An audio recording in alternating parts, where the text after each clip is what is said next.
Hemos hablado de signo, de síntoma, de síndrome, y hemos dicho que en psicopatología estudiamos tres grandes síndromes, que son, digamos, el síndrome psicótico, el síndrome neurótico y el síndrome caracterial o trastornos de la personalidad.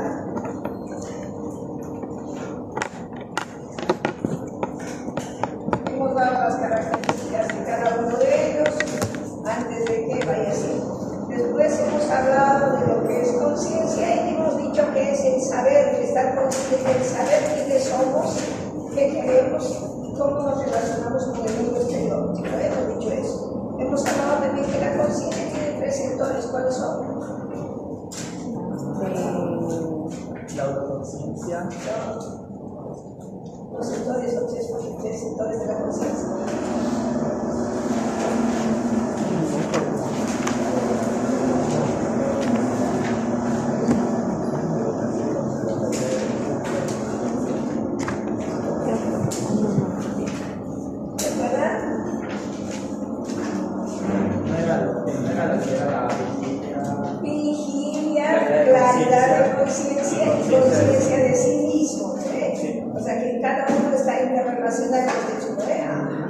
Y que la vigilia siempre es muy constante, no es constante, siempre está en movimiento, cambiante, etc. Hemos hablado de los trastornos cuantitativos de la conciencia. ¿Eran cuáles? Obnubilación, sopor, coma. Y los cualitativos, la confusión global es el delirio, el estado crepuscular. ¿Ven? En el estado crepuscular se eleva también el estado oniroide, lo que más o menos vemos en sueños. ¿Qué más hemos visto? Las amnesias, pero algo más me falta. Hemos hablado, aparte de conciencia, hemos hablado de atención y orientación, ¿se acuerdan? Y en la atención que hemos dicho que es la focalización, digamos, hacia algo, ¿ve? Y que tiene tres caudales o tres sectores, o tres factores importantes también en la atención. ¿Cuáles serán?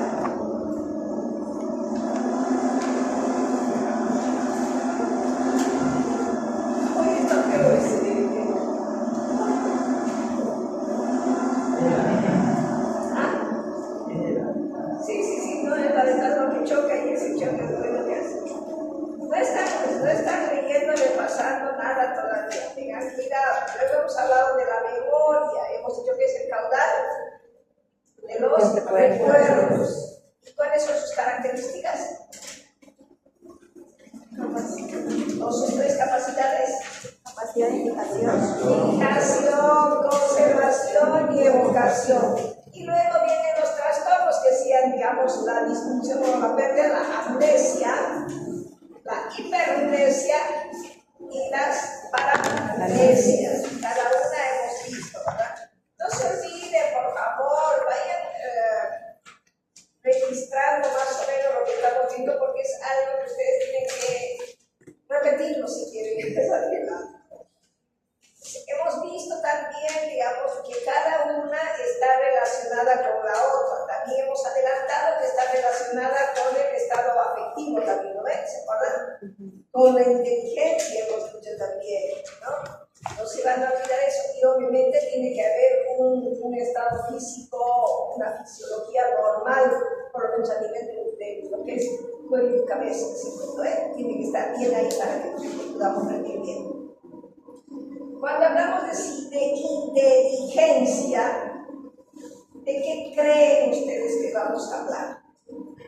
De la capacidad del ser humano para resolver problemas cotidianos. De la capacidad, digamos, del coeficiente intelectual que tiene el ser humano y asimismo para resolver los problemas cotidianos que tiene. ¿No ves? No solo es tener capacidad intelectual. Hay gente que tiene capacidad intelectual, pero no tiene manejo ni resolución de problemas. Y eso delimita mucho también. ¿Sí? Bueno. Igual que conciencia, etc., hay muchos conceptos, pero los que están más, digamos, comprometidos con nuestra área, podemos decir que son 2 a 3. Wechsler, que es el que tiene el test de Wechsler del coeficiente intelectual, Wechsler para adultos y para niños, el WISE, que si quieren ustedes van a entrar al internet y se van a medir cada uno su coeficiente intelectual. Wechsler dice que inteligencia es la capacidad que tiene todo individuo para pensar de un modo razonable y capacidad para relacionarse de un modo adecuado y eficaz con el medio ambiente. Bien, que ya está viendo, no solo intelectual, sino también dice, digamos, que sea razonable, que tenga un pensamiento crítico y que sea capaz de relacionarse con el medio que lo rodea. Para Luria, inteligencia es toda aquella actividad mental que es desarrollada por el ser humano cuando éste se encuentra ante una situación para la cual no tiene una solución ya hecha o habitual, entonces él solo le tiene que dar solución. Se dice que nosotros aprendemos bastante de la experiencia, sí, hacemos caso, ¿no? A la experiencia de los demás, todo eso, cuando nos orienta, etc. Pero realmente aprendemos de nuestras equivocaciones, ¿no? Cuando nosotros realmente caemos, nos equivocamos y a la siguiente no lo podemos hacer, a no ser que tengamos una debilidad intelectual, ¿no? ¿Sí o no? Porque no va con eso que dice tropecé de nuevo con la misma piedra, ¿no?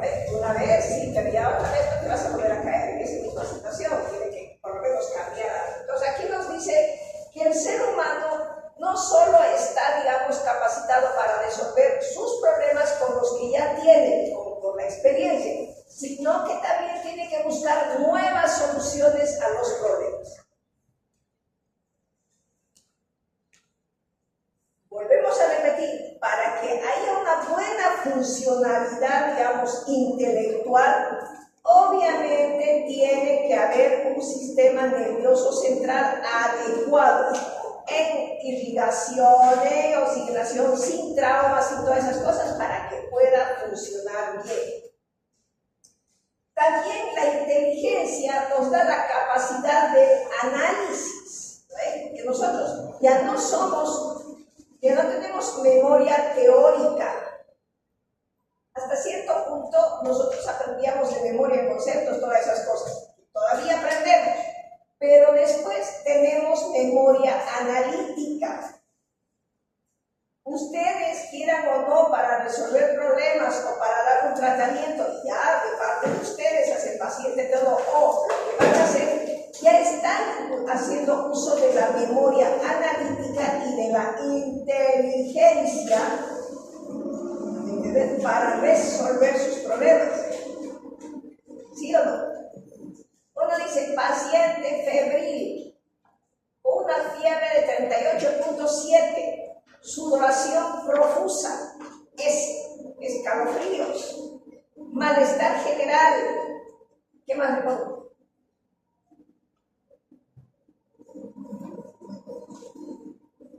Rinorrea, cuerpo doloroso, ya dolorido, todo el cuerpo como si le hubieran dado a pedradas o con palo. Artralgias, mialgias. ¿En qué pienso? ¿Ah? ¿En qué pienso? Por lo fácil, ¿en qué pienso?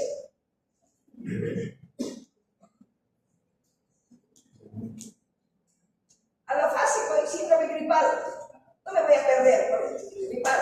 Y después analizo un poquito más. Le pediré pruebitas, por ahí es. ¿Qué? Pero no habla. Estamos analizando. Por ahí es, he dicho, síndrome febril, rinorrea, dolor de cabeza, cuerpo adolorido, articulaciones adoloridas.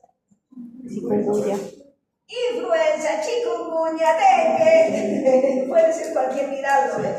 No me voy a perder. Entonces tienen que hacer volar su imaginación ustedes. Analicen.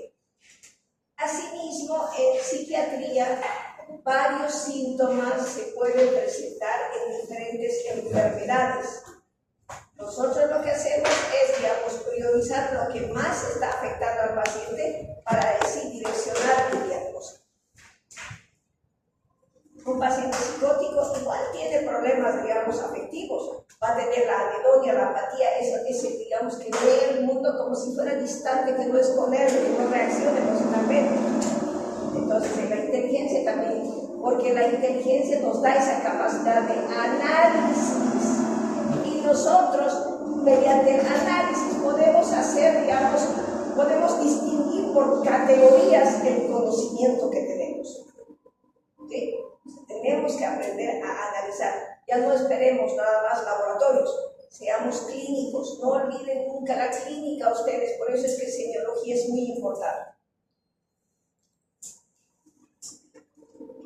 Como inteligencia va analizando, ¿no ve? Y va distinguiendo por categorías o modos de conocimiento, pues entonces todavía nosotros los seres humanos tenemos un aprendizaje mecánico memorístico, ya no en la misma intensidad que cuando estábamos en primero básico, en kinder, primero, segundo, cuando nos obliga a aprender la tabla de multiplicar, las divisiones, sumas, restas, ¿se acuerdan? ¿No ve?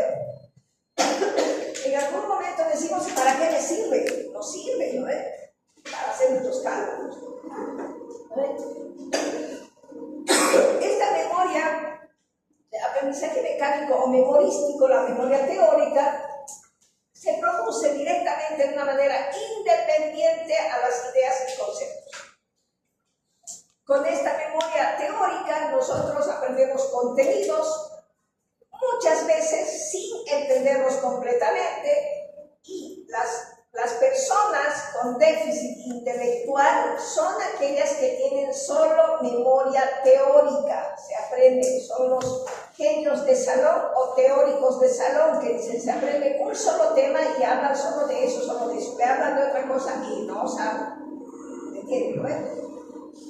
Y tenemos el aprendizaje racional comprensivo, es el que debemos nosotros sacar a flote ahora, que este aprendizaje racional es, digamos, auténticamente intelectivo, o sea, es donde juega nuestra inteligencia, y este aprendizaje está, digamos, condicionado, ya sea, digamos, por la actividad sensorial, o sea, que tenemos que escuchar, ver, digamos, sentir bien, nuestros órganos sensoriales tienen que estar bien.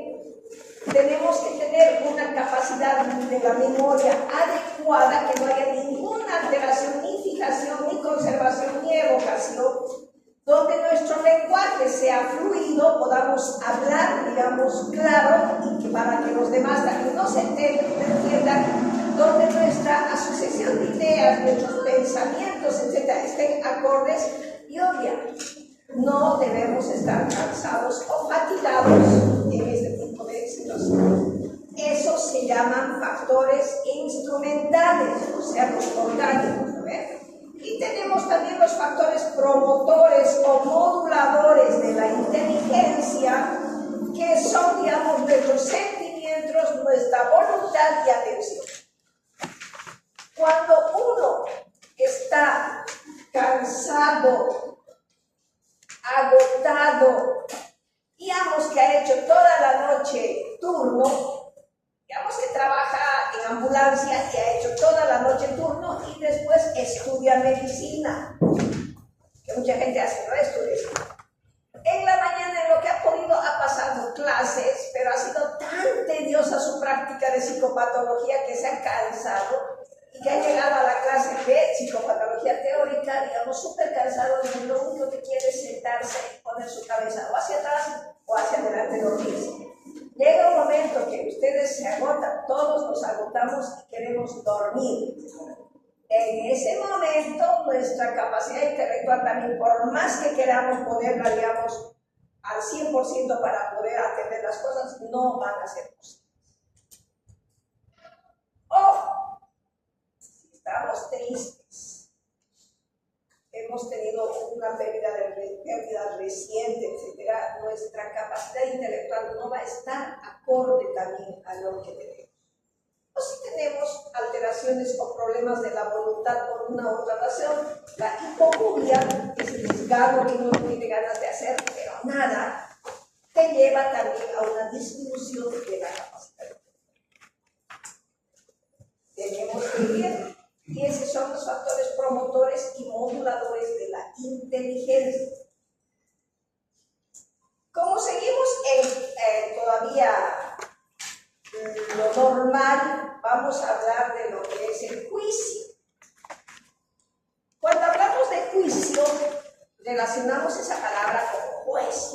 Y se supone que un juez debería impartir la verdad, saber discernir entre lo bueno y lo malo, ¿no?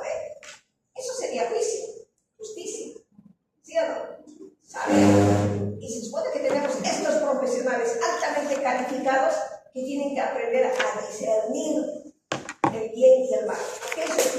Discernir, saber qué está bien y qué está mal. Y nuestra capacidad intelectual nos da esa capacidad a los seres humanos para ver qué es verdadero y qué es falso. Digo, he hecho la comparación con un juez porque un juez debe estar capacitado para ver el bien y el mal, digamos, en las personas. Nosotros vamos a ver el bien y el mal, digamos, pero dentro de la enfermedad. Cuando un paciente se da cuenta que lo que está haciendo está mal, pero no tiene, digamos, la fuerza de voluntad para detenerse, digamos, cuando está mal. Pero una persona normal que sabe, digamos, que no tiene ninguna alteración psicopatológica o psiquiátrica, puede actuar e incurrir, digamos, en el mal. Y eso tiene que ver con un juez.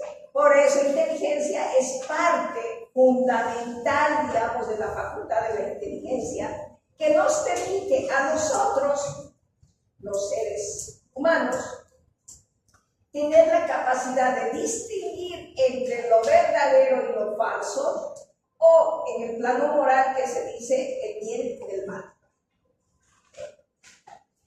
Es la capacidad del ser humano para poder ejercer o dar críticas o dar un conjunto de opiniones formadas tanto a sí misma como al entorno. Por eso es que decimos, habla con juicio. Habla con juicio. Los pacientes que tienen problemas intelectuales tienen alterada esta capacidad del juicio. Y obviamente vamos a ver ahora que se puede distinguir tres grandes alteraciones dentro de los procesos intelectuales. Ahora ya entramos a trastornos de la inteligencia. Y estos tres grandes procesos de la inteligencia son el déficit de la inteligencia, el deterioro o pérdida de la inteligencia y la inhibición de la inteligencia. Antes de que yo pase con déficit de inteligencia, ¿qué se nos viene a la cabeza? Disminución. ¿En qué pacientes está disminuida la inteligencia? En el retraso mental o, digamos, el déficit intelectual o el deterioro intelectual, digamos, o la discapacidad intelectual. ¿No? Ahora le van cambiando, pero sí, a grandes rasgos es el retraso mental. Cuando hablamos de deterioro o pérdida de la inteligencia, es cuando uno tiene su capacidad intelectual, pero va perdiendo. ¿Qué se les viene a la cabeza? Los ancianos. Los ancianos. ¿Y en los ancianos qué es más frecuente? La demencia. Entonces, este segundo grupo tiene que ver con la demencia. Y la inhibición de la inteligencia. Hay un factor que bloquea. ¿Y qué ustedes creen que puede bloquear para que la inteligencia siga avanzando? Un trauma. ¿Qué tipo de trauma? Por ejemplo, un accidente cerebrovascular. Y ya, digamos, ¿qué otro tipo de traumas? ¿Ah? Ahora hablen. Puede ser depresión o ansiedad también. factor que pueda inhibir. Sí, digamos, pero ¿en qué consiste depresión y ansiedad? ¿En qué situación? Por ahí está aislado y está hospitalizado mucho tiempo. O ese niño que no recibe estimulación y ese niño no va a desarrollar su inteligencia igual que otro niño que recibe estimulación. ¿Entiendes? Por eso es inhibición. No está disminuido, no está deteriorado, solo está inhibido, así que como que ha entrado en receso. Entonces, esas son las tres alteraciones de las que nosotros vamos a ver ahora en lo que es inteligencia. Estos 3, 4 temas son fáciles. No viene difícil. El déficit de la inteligencia, como su compañera ha dicho, en la disminución, en el déficit de la inteligencia, se supone que hay un funcionamiento intelectual general inferior al promedio. ¿Eso qué quiere decir? Que tenemos un número, así que han puesto ya un número los estudiosos, más o menos donde debemos estar todos nosotros, digamos. ¿Alguien sabe cuánto es la capacidad intelectual? ¿Normal? Nada. Hay un parámetro de 70, sí. Pero depende de los autores. Al déficit de la inteligencia también se la conoce como retraso mental, deficiencia intelectual. Algunos antiguos los llamaban, digamos, en los subnormales, los oligofrénicos. Así malosos eran. Ahora tratamos de que nadie sea, digamos, estigmatizado y que tenga, digamos, el retraso mental, ya lo veía, digamos, o sea, déficit intelectual. Normalmente, el déficit de la inteligencia está asociado a alteraciones de la conducta adaptativa. ¿Qué quiere decir? Que esta persona no se va a adaptar al medio donde vive con regularidad. Y esta falta o discapacidad para adaptarse le va a provocar también, digamos, una disminución en la capacidad de su independencia personal. Los pacientes que tienen retraso mental, de acuerdo al grado de su déficit, van a ser unos, digamos, todavía independientes, pero otros van a necesitar supervisión en un grado hasta que son dependientes totalmente, digamos, de sus papás. También el paciente con déficit intelectual no va a tener, digamos, la responsabilidad social, digamos, esperada para su edad.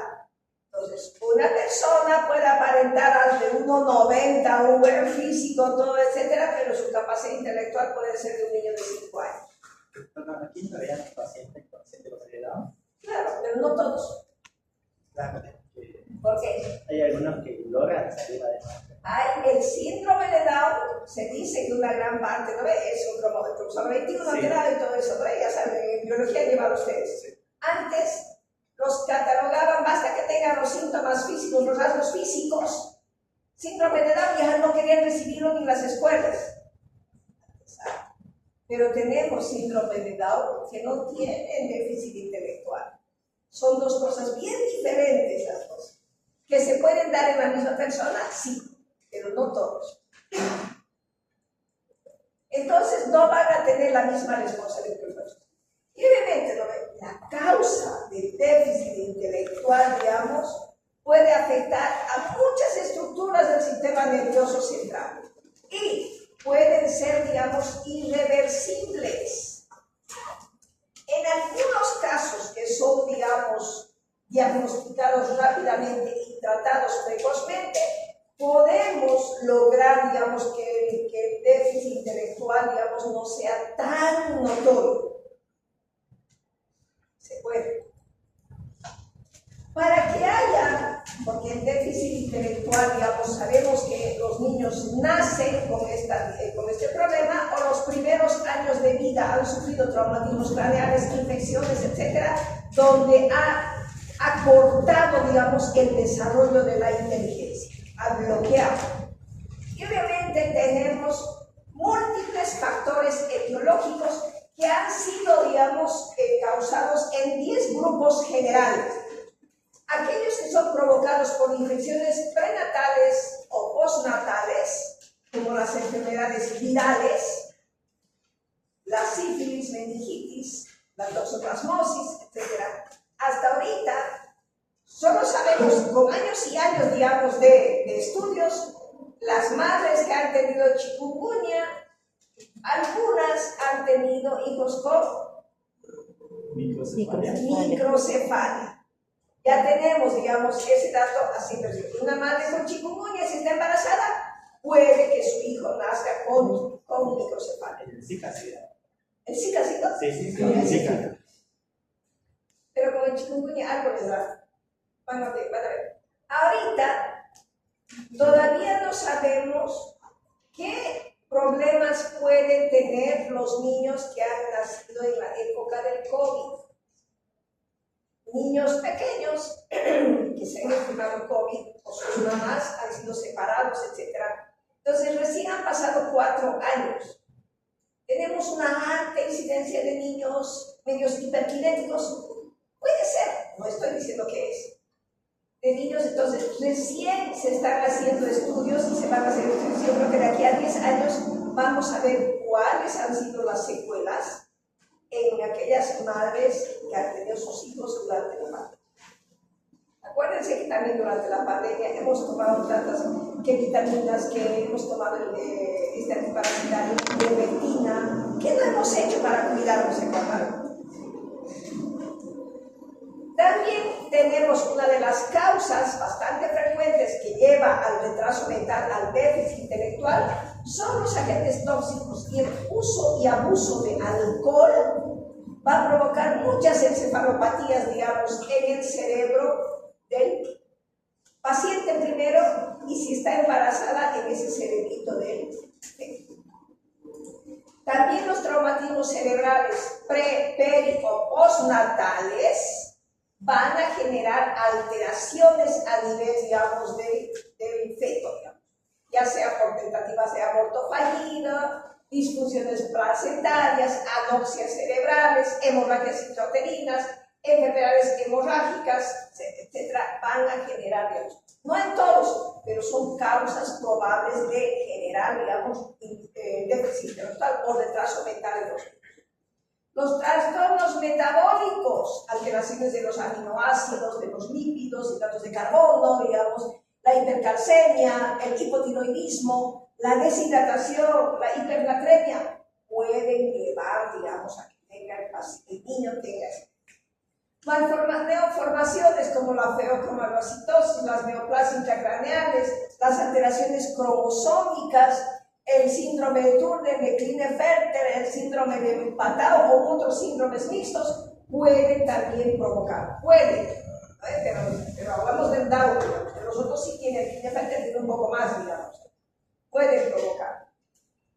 Causas prenatales desconocidas, cuando el feto nace con anencefalia, que ni nos dejan verlo, ni a la madre le dejan ver, con cranioestenosis, eso todavía hemos visto. Sí, ¿han visto? Toda la telita nomás en el cráneo sin hueso. ¿Han visto alguna vez? La microcefalia primaria, el mielomeningocele, que es lo más que se ve, digamos, acá. Causas desconocidas con signos neurológicos. La epilepsia puede dar como que no también, digamos. Causas desconocidas sin signos neurológicos, digamos, como ser, digamos, hijos de psicóticos, hijos de autistas. Hay que ver, digamos, o otras con más de una causa posible. Entonces, tenemos una gran parte, digamos, de patologías que pueden llegar a provocar, digamos, déficits intelectuales en esos fetos, en esos niños. También hay otras, la consanguinidad, se dice siempre, ¿no ve? Que entre parientes muy cercanos, digamos, puede haber muchas afectaciones en el feto. La edad materna, antes lo relacionaban a mayor edad, las que se embarazaban entre los 40, 38, 40, 42, tenían hijos mongólicos, decían, ¿no? Los con síndrome de Down. Pero también se ha visto síndrome de Down en hijos de jovencitas, mujeres en edad fértil de los 25 30 años, entonces ya no es una base científica real de eso. Y los factores sociales, estar expuesto, digamos, a ciertos horrores, a ciertas circunstancias, etcétera, pueden también generar, digamos, que esa madre voluntad, una y otras cosas más, porque no solo es una causa, muchas veces pueden generar, digamos, que ese feto tenga problemas intelectuales. De todos los retrasos, pásenme la lista, de todos los retrasos mentales, de todos, ese déficit intelectual, solo el 25% de los casos se puede establecer claramente la causa que lo está provocando. Y el 75% restante se desconoce, digamos, específicamente qué lo está provocando. Pero sí tenemos que saber que el grado de déficit suele estar dentro del moderado y profundo en ese 25% que se diagnostica. Doctora, perdón que la corte no pasó por el primero. ¿Quiénes faltan? ¿Y por qué no han pasado, chicas? ¿Por qué no han pasado? Pasó solamente que iba a tirar después de la que pasó la década. El otro 75%, digamos, el grado de déficit suele ser leve, diagnosticado en etapa preescolar, escolar, digamos, y obviamente, digamos, que la prevalencia es en la clase A. Y uno tiene razón. Nosotros no podemos etiquetar al pequeño, digamos. Uno se da cuenta que el niño va teniendo problemas de aprendizaje cuando ya entra al pre-kinder, ¿no? La profesora, digamos, ya va llamando a los papás, el niño no está aprendiendo igual que los demás, hay que ver qué podemos hacer, etc. Y eso se va arrastrando en kinder, en primaria. La profesora ya se da cuenta todo el mundo, pero la familia a veces tarda mucho en buscarla ahí. Se dice que si uno estimula bastante al niño que tiene problemas de déficit intelectual, puede llegar a desarrollar, digamos, una socialización y estar bien en el mundo que lo rodea, pero obviamente no va a solucionar grandes problemas del país ni nada por el estilo, ¿no? Va a depender. Por eso hay muchas escuelas, muchos centros, digamos, de estimulación temprana, han escuchado, donde no solo van los chicos que tienen, digamos, problemas de autismo, nada, sino que van niños que están teniendo tardanza en su desarrollo psicomotor. Sabemos que un niño, digamos, que a los 6, 8 meses se tiene que estar sentando ya dentro del desarrollo psiquiátrico, se tiene que estar sentando con la sentarse. 8, 10 meses de pancita, va dando vueltas a mirar porque le ponemos para que gatee, ¿no ve? 8, 10 meses, no sé, de pancita. Lo van a poner siempre en el piso porque da miedo que se caiga en la cama, ¿no ve? Entonces ponen las colchas al piso y lo dejan ahí para que haga. Y el niño va dando vueltas primero con la panza, como un reloj, va dando vueltas y después ya se arrastra y aprende. Entonces, son cositas que muchas veces sabemos. Que un niño, un infante, digamos, tiene que aprender a controlar el esfínter urinario entre el año y medio y 3, digamos, un año y medio, igual el esfínter anal, ¿no ve? Para que vaya al baño. Todas esas cositas están dentro del desarrollo normal del niño, ¿entiendes? Entonces, cuando uno ya se da cuenta que algo no está yendo bien, digamos, entonces busca estos centros, digamos, de estimulación temprana para que aprenda qué es lo que tiene que estimular a su hijo. Entonces, y va a depender de cuánto estimules el grado de su retraso mental y el grado de dependencia que puede dar. También el déficit intelectual se puede, digamos, clasificar según la conducta adaptativa, digamos, de la persona. Y esto, obviamente, la conducta adaptativa está junto, digamos, con el coeficiente intelectual. Tenemos que entender eso. Hay muchos test que miden el funcionamiento intelectual global de una persona, digamos, tanto como la conducta adaptativa. Wechsler, es el test de Weiss, digamos. Wechsler mide muy bien, digamos, por separado el coeficiente intelectual y la conducta adaptativa con el mismo test. Algunos son un coeficiente intelectual, digamos, de 70, 69, 60, no presentan trastornos de la conducta adaptativa. Son aquellos que decimos retraso mental leve o el que está al límite, digamos. ¿Entienden? ¿No? Que pueden hacer su vida. Pero también tenemos que ver, digamos, que el déficit intelectual va a ir acompañado, digamos, de rasgos psicopatológicos. Dependiendo del grado de intensidad, el paciente va a presentar inmadurez afectiva, con una gran tendencia a la impulsividad, es fácilmente sugestionable, con una gran tendencia a la mitomanía, a la mentira y obviamente a la inadaptación social, dependiendo el grado de afectación. ¿Me entienden? Por eso es que estas personas son fácilmente manipulables y uno les hace hacer cosas, digamos.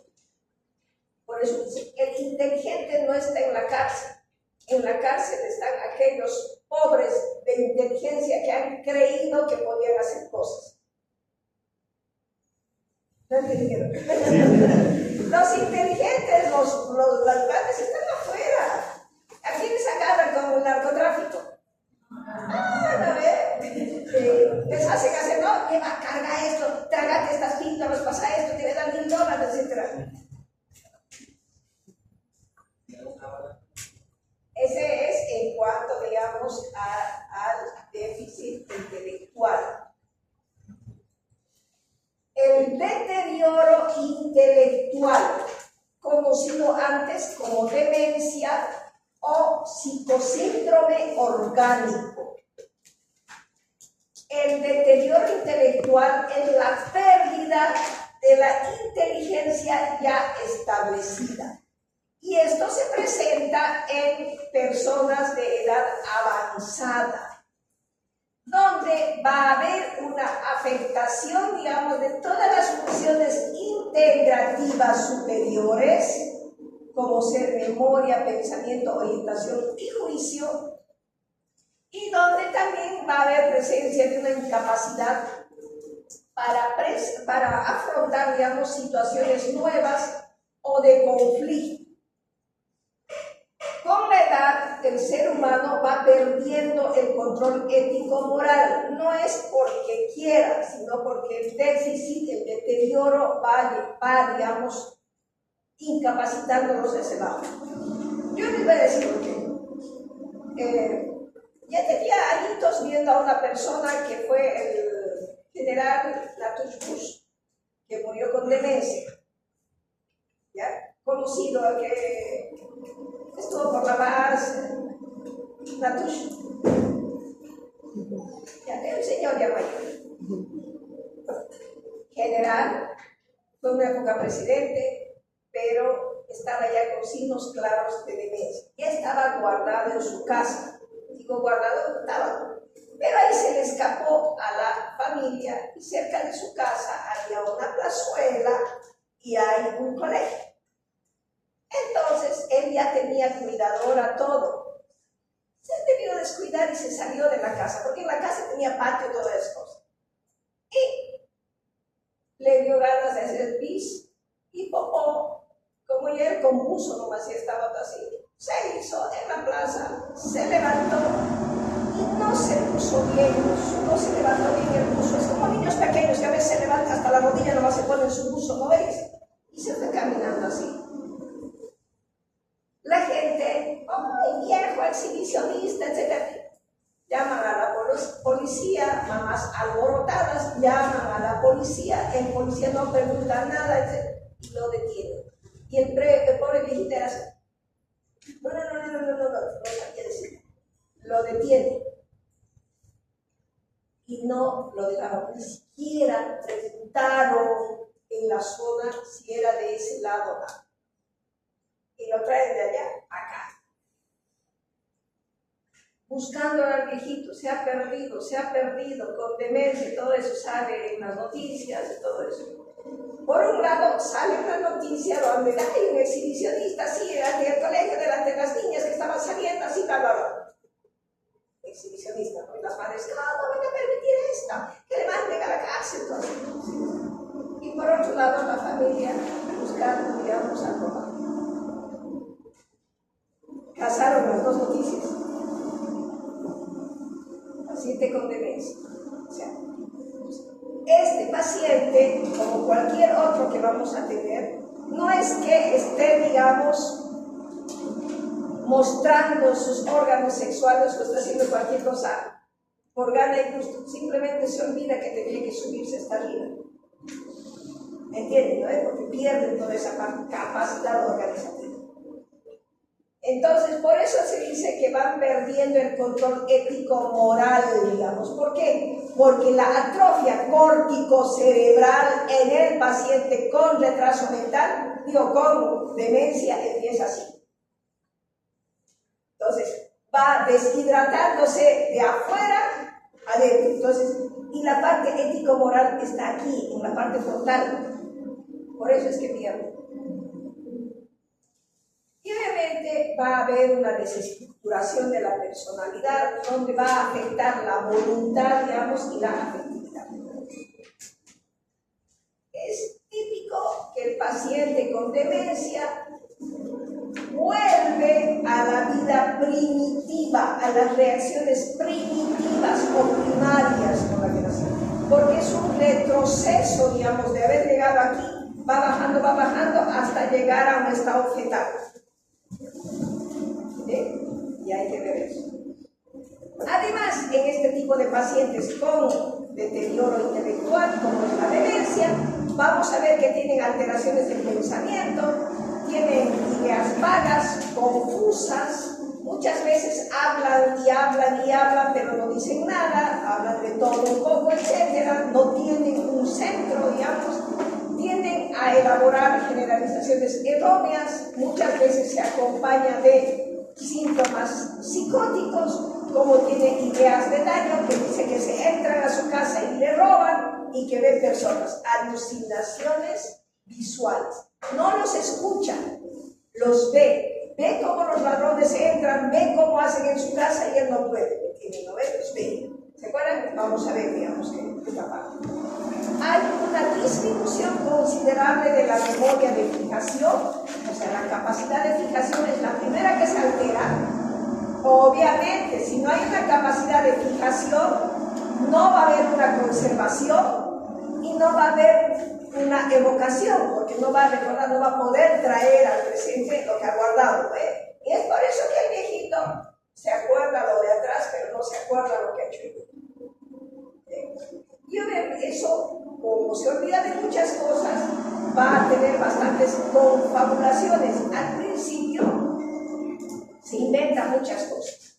Esto para suplir, digamos, los fallos y lagunas de su memoria. Inteligencia y memoria. No es lo mismo, hemos dicho, que esto.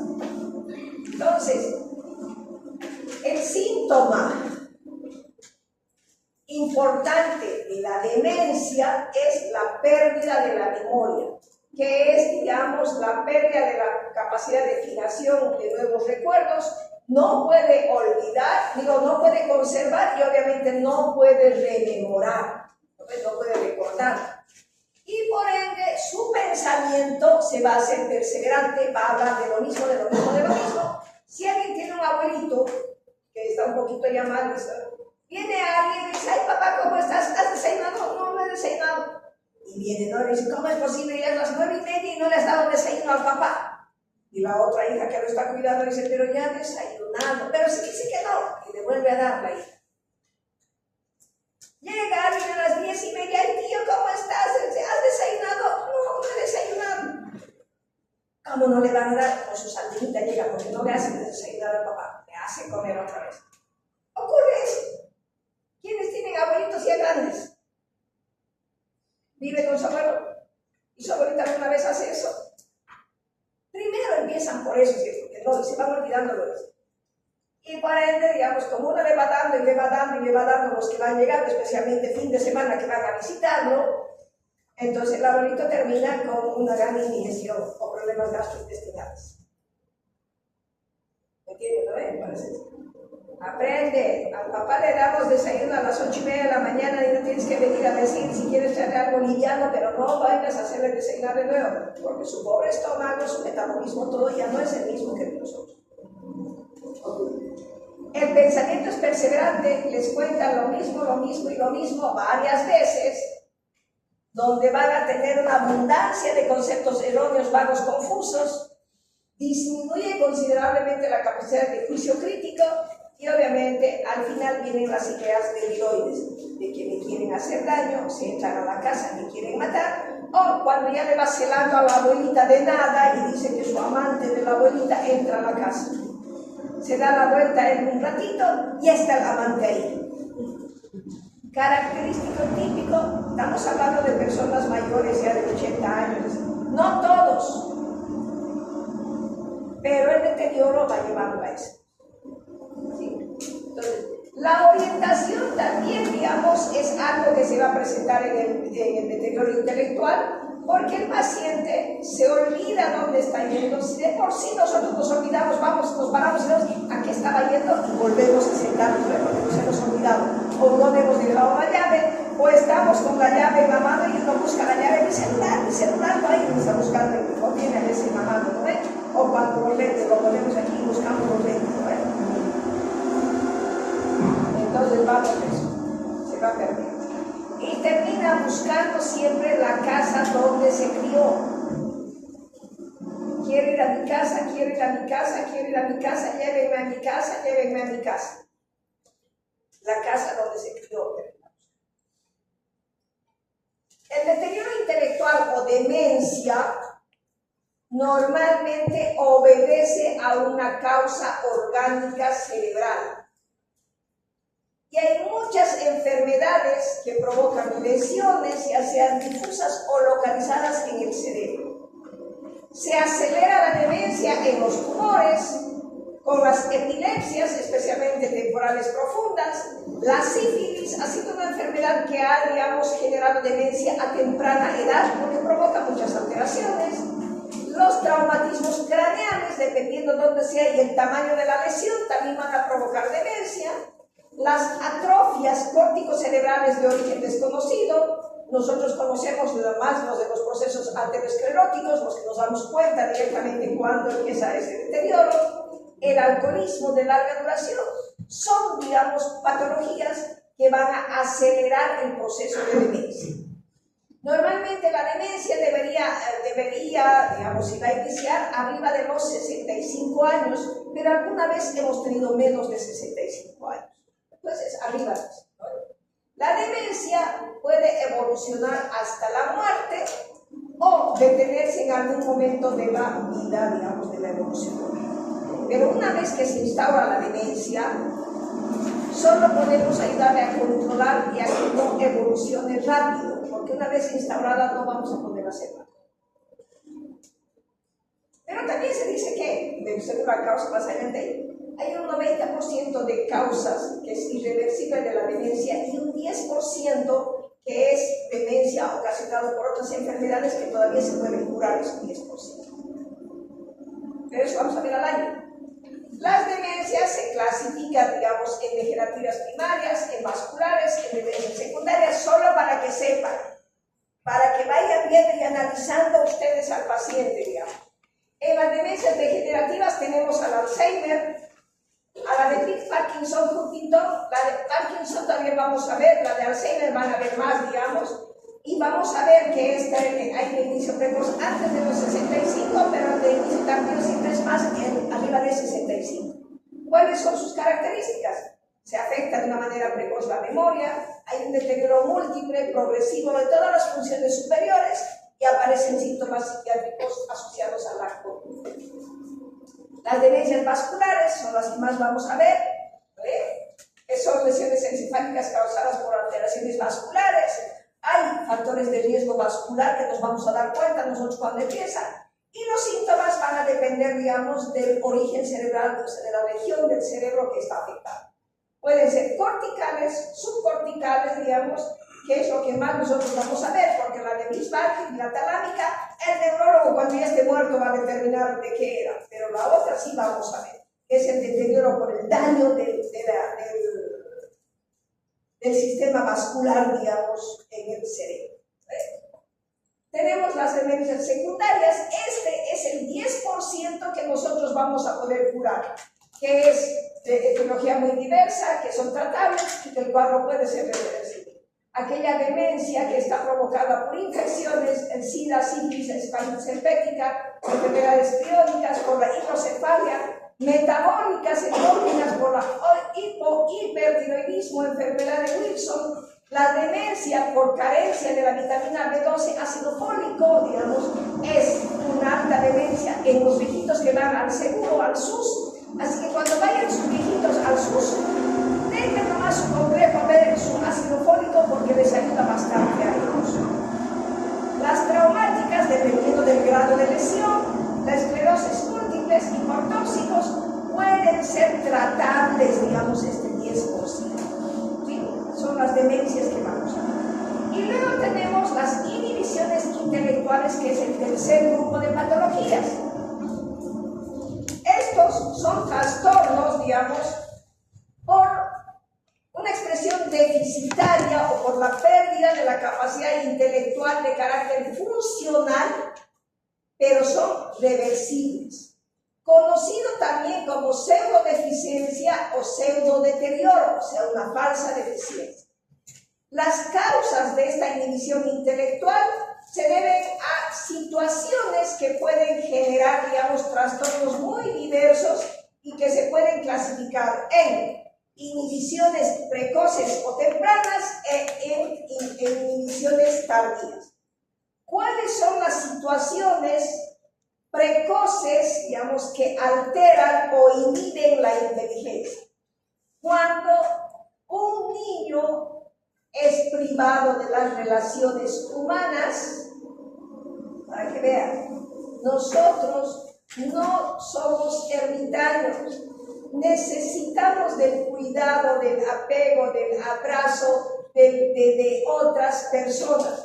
Y los niños que han sido privados de relaciones humanas son niños que crecen, digamos, con muchas debilidades intelectuales y con alteraciones en la estructura de la personalidad.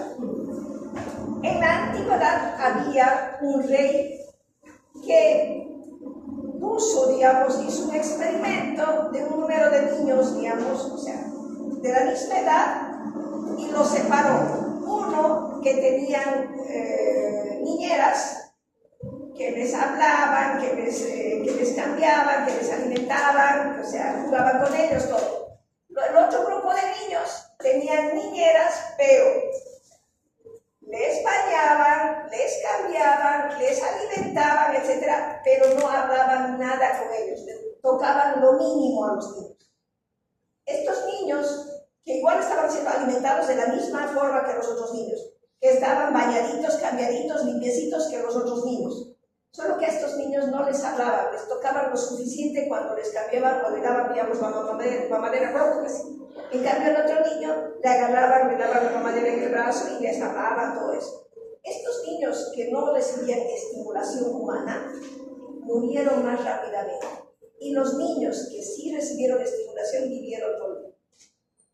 Entonces el rey dijo en esa época, digamos, estoy hablando de antes, que el ser humano necesita a otro ser humano para vivir.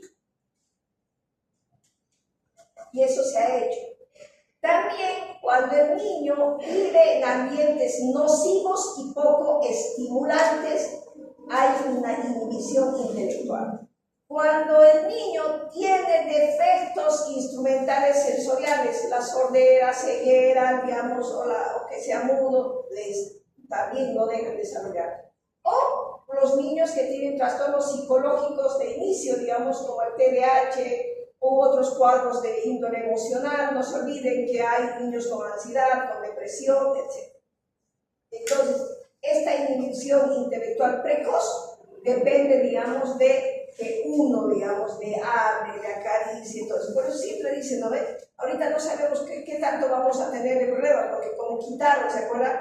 Ese apego del niño a la madre en el momento del parto, quitaron lo del COVID, entonces la madre no podía tener a su hijo acá, entonces también había un apartamiento, ¿sí? No sabemos todavía cómo va a estar. Sin enfermarse, pero les quitaron, 14 días separados. La inhibición temprana. Y la inhibición tardía, que puede ocurrir en la niñez o a finales de la adolescencia, a principios de la edad adulta, es cuando uno sufre graves trastornos emocionales, digamos, con ansiedad y depresión que aísla. La ansiedad grave, la depresión grave puede provocar una inhibición intelectual. Los trastornos de personalidad van a hacer también que pueda inhibirse, digamos, la inteligencia, o que padezcan de psicosis, de esquizofrenia, o situaciones de aislamiento, o digamos que estén largas temporadas hospitalizados, donde hasta pierde, digamos, el contacto de la realidad, ¿no? Entonces, en esta inhibición tardía, además de perder todas las cosas, pierde el interés, se crían más sumisos, incapaces para planificar cosas, no tienen individualidad y obviamente también tienen incapacidad para manejar, digamos, cualquiera de las capacidades instrumentales, el pensamiento, el juicio crítico, la memoria, etc. Y la evolución va a depender, digamos, de la gravedad del trastorno primario. Estas, por más que sean tardías o precoces, tienen, digamos, un carácter transitorio, que si se le da solución a su problema, puede volver, digamos, a la normalidad, o por lo menos. Y eso es inteligencia.